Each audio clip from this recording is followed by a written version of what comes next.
ठीक है बेटा। तो पॉलिनोमियल में अब हम आगे स्टडी करेंगे। लास्ट क्लास हमने क्वेश्चन नंबर 8 पे छोड़ी थी। अब हम स्टार्ट करेंगे अपना क्वेश्चन नंबर 9 से। ठीक है। तो बेटा ये जो क्वेश्चन है, तो ये क्वेश्चन एक तरीके का आइडेंटिटी है। हाँ, इसको भी हम एक आइडेंटिटी बोलते हैं। अभी मैं ये प्रूव करके दिखाऊंगा कि ये LHS RHS के बराबर कैसे आ गया। ठीक है। इक्वल टू के उल्टे हाथ वाली वैल्यू को हम LHS बोलते हैं और इक्वल टू के सीधे हाथ वाली वैल्यू को हम RHS कहते हैं। यहाँ तक बात सबको समझ में आई? ठीक है। इसको वेरीफाई करते हैं दोनों को। तो बेटा ऐसा करते हैं, इसमें हम सबसे पहले RHS को लेके चलते हैं। RHS को हम पहले प्रूफ करेंगे। ठीक है। RHS हमें क्या दे रखा है सर? तो आंसर है x plus y x square minus x y plus y square. ठीक है बेटा। तो जिस तरीके से हम मल्टीप्लाई करते हैं वैसे ही मल्टीप्लाई करेंगे इसमें। पहले x का सारे टर्म के साथ, फिर y का सारे टर्म्स के साथ। ठीक है। तो एक तरीके से मैं ऐसे कह सकता हूँ, x का मैं सारे टर्म्स के साथ करूँगा और यहाँ पे प्लस का y है, तो इसका मैं इन सारे टर्म्स के साथ मल्टीप्लाई करूँगा बेटा। यहाँ तक बात सबको समझ में आ रही है? तो आप कहोगे सर आपने एक तरीके से इसमें डिस्ट्रीब्यूटिव लॉ लगाया है। हाँ बेटा, मैंने डिस्ट्रीब्यूटिव लॉ ही फॉलो करा है। ठीक है।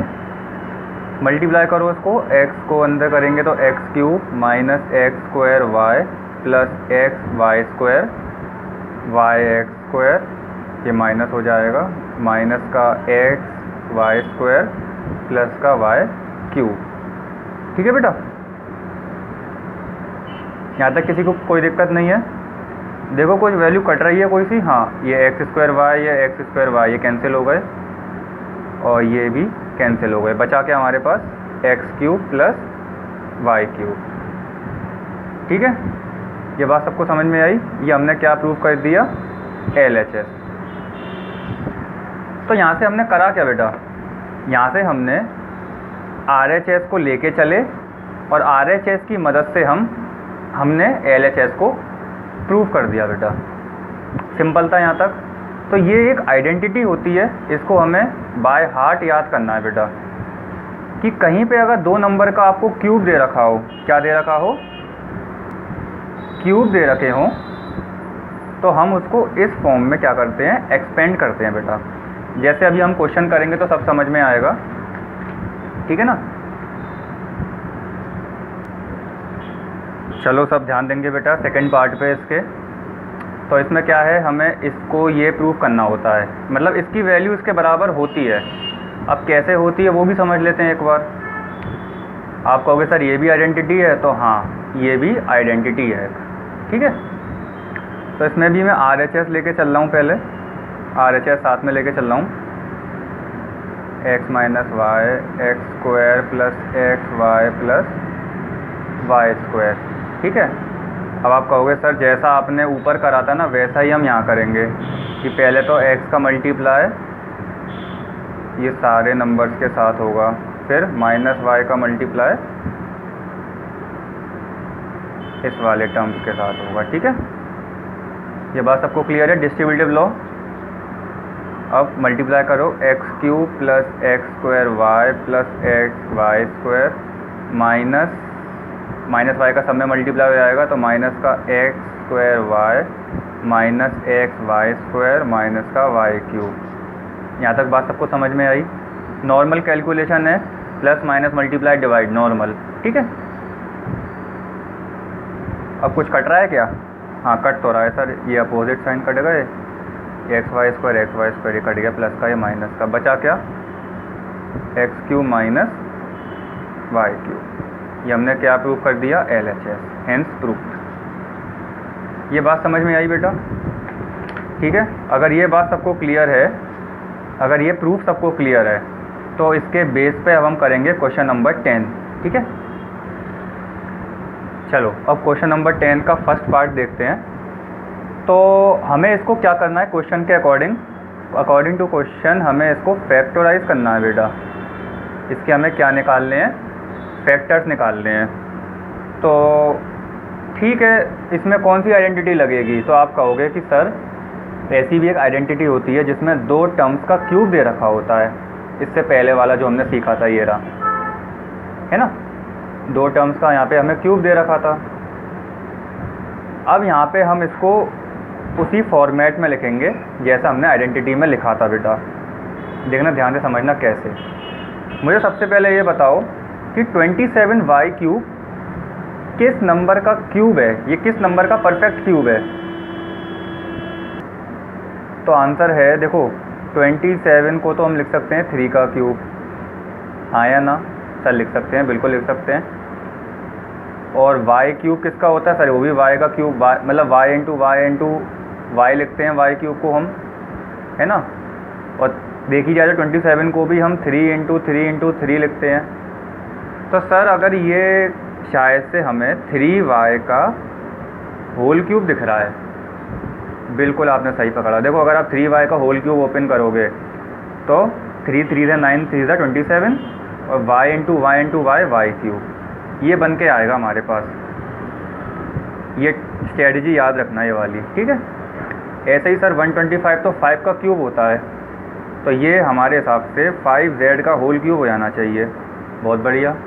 तो देखो बन गई हमारी आइडेंटिटी कि x cube plus y cube equal to किसके बराबर होता है इसका एक्सपेंशन? तो आंसर है x plus y x square minus x y plus y square के। ये आपको याद रखना पड़ेगा। अब इसमें सबसे इम्पोर्टेंट बात कि सर x और y की वैल्यू क्या होगी? तो आंसर है हाँ, कि सर आपने हमें पहले समझाया था कि जो इस ब्रैकेट के अंदर ये जो वैल्यू होती है ना, वही x और y की होती है। मतलब x का वो वैल्यू होगा, मतलब x वो वैल्यू होगी कि ये जो नंबर है ये किस नंबर का परफेक्ट क्यूब है। 27y क्यूब किस नंबर का परफेक्ट क्यूब है? तो आंसर है 3y का, है ना। ऐसे ही 125z क्यूब किसका परफेक्ट क्यूब है? तो आंसर है 5z का। यही मेरे x और y की वैल्यू हो गई। देखो x की वैल्यू हो गई मेरी 3y और y की क्या वैल्यू हो गई मेरी? इसको कैपिटल X ले लो, कैपिटल Y ले लो, ठीक है।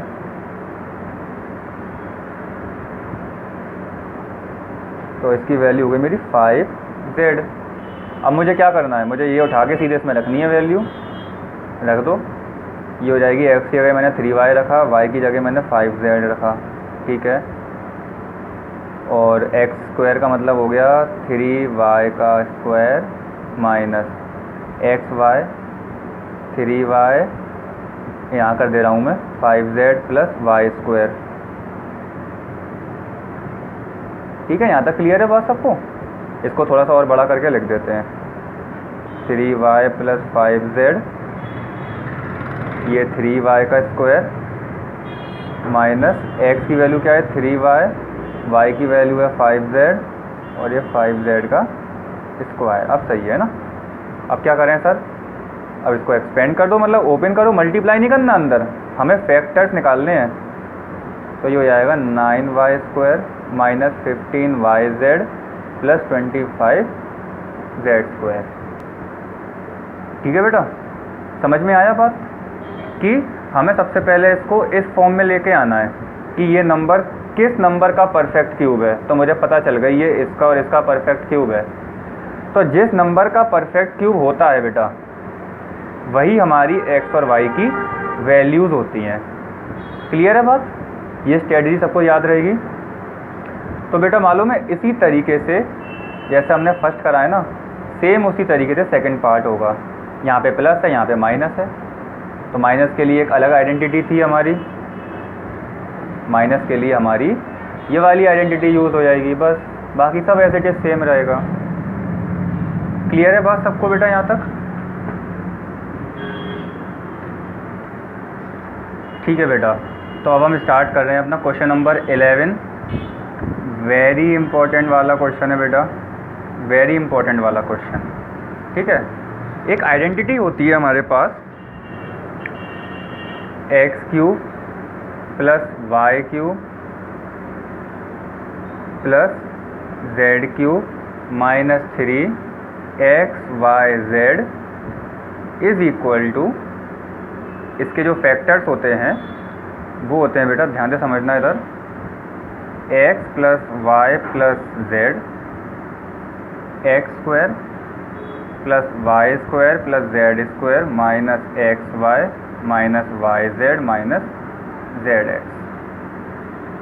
ठीक है बेटा, ये इसका ये जो हैं ये फैक्टर्स होते हैं किसके, इसके। ये आइडेंटिटी एकदम याद होनी चाहिए बिल्कुल बाय हार्ट। आइडेंटिटी तो सारी आपको याद होनी चाहिए अच्छे से। ठीक है, तो ये जो पैटर्न है ये कुछ इसको फॉलो कर रहा है बेटा। ये जो पैटर्न है, यहाँ 3 नंबर का क्यूब है ना, देखो यहाँ पे 3 नंबर का क्यूब होगा, यहाँ भी 3 नंबर का क्यूब है, उसके साथ माइनस एक्स वाई जेड, यहाँ भी माइनस एक्स वाई जेड है, यहाँ पे कुछ एक नंबर होगा। ये इसकी पहचान है, मैं आपको पहचान बता रहा हूँ। ठीक है, अब इसको हम सॉल्व करते हैं। इसके हमें फैक्टर्स निकालने हैं बेटा। क्या निकालने हैं? फैक्टर्स। देखो इसमें कुछ स्ट्रेटेजियाँ हैं बेटा जो हमें याद में रखनी पड़ेंगी। जैसे प्रीवियस को अभी हमने जो लास्ट क्वेश्चन करा है उसमें भी हमने कुछ स्ट्रेटेजीज देखी थी, तो वो हमें याद करनी पड़ेंगी। जैसे जैसे हम क्वेश्चन करते जाएंगे ना वैसे वैसे हमें वो स्ट्रेटेजियाँ याद हो जाएंगी। ठीक है बेटा, तो ठीक है बेटा, तो ध्यान देना अब। इसको पहले हम चेक करते हैं कि ये 3 टर्म्स कौन कौन से नंबर के परफेक्ट क्यूब हैं।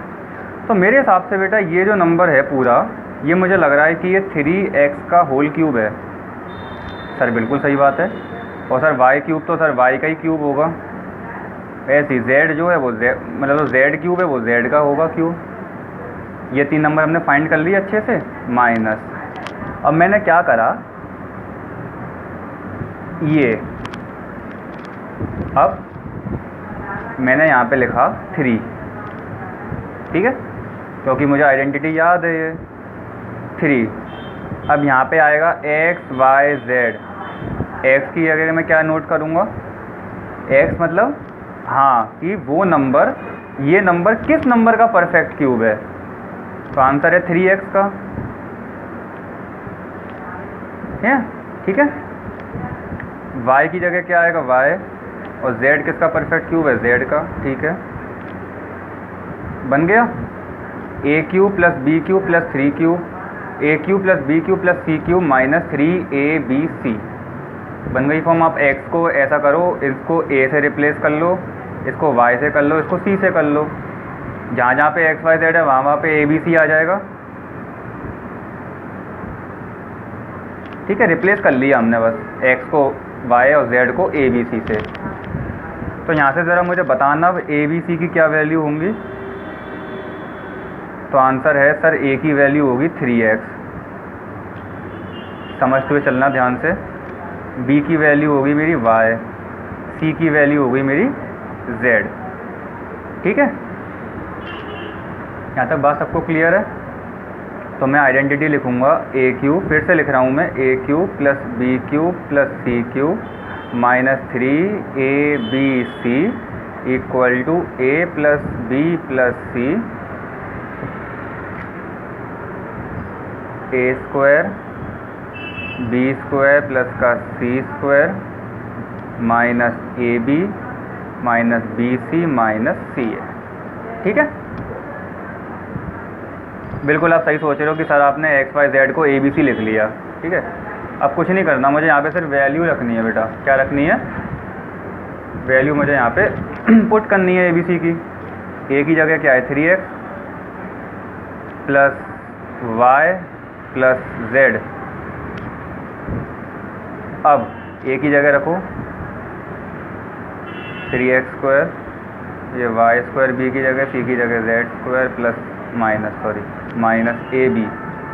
ab का मतलब हो गया 3xy माइनस bc मतलब yz माइनस ca 3xz। ठीक, यहाँ तक किसी को कोई डाउट नहीं। 3x plus y plus z, इसको ओपन कर लेंगे, 9x square plus y square plus z square minus 3xy minus yz minus 3xz। ये मेरे आई थिंक यही मेरे फैक्टर्स होंगे बेटा, ठीक है। एक बार फिर से समझ लेते हैं क्या हुआ है।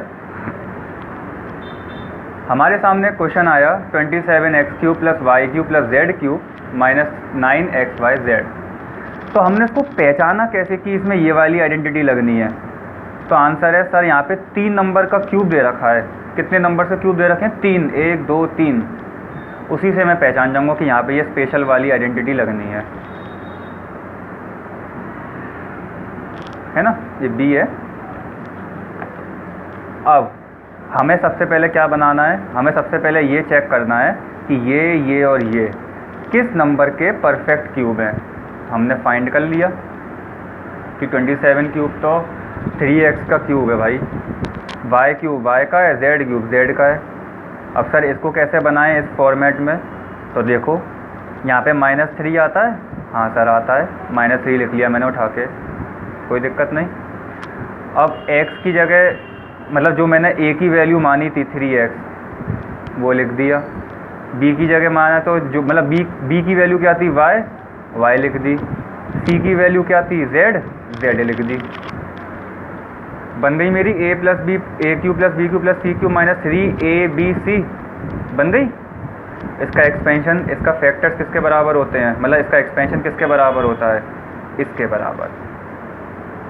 अब हमने वो सारी ए बी सी की वैल्यू उठा के एक एक करके यहाँ पे रखते चले गए और आखिरी में सॉल्व कर दिया। यही मेरा आंसर होगा, यही मेरा क्या होगा? आंसर होगा। ये एक वेरी इंपॉर्टेंट वाला क्वेश्चन है, ठीक है।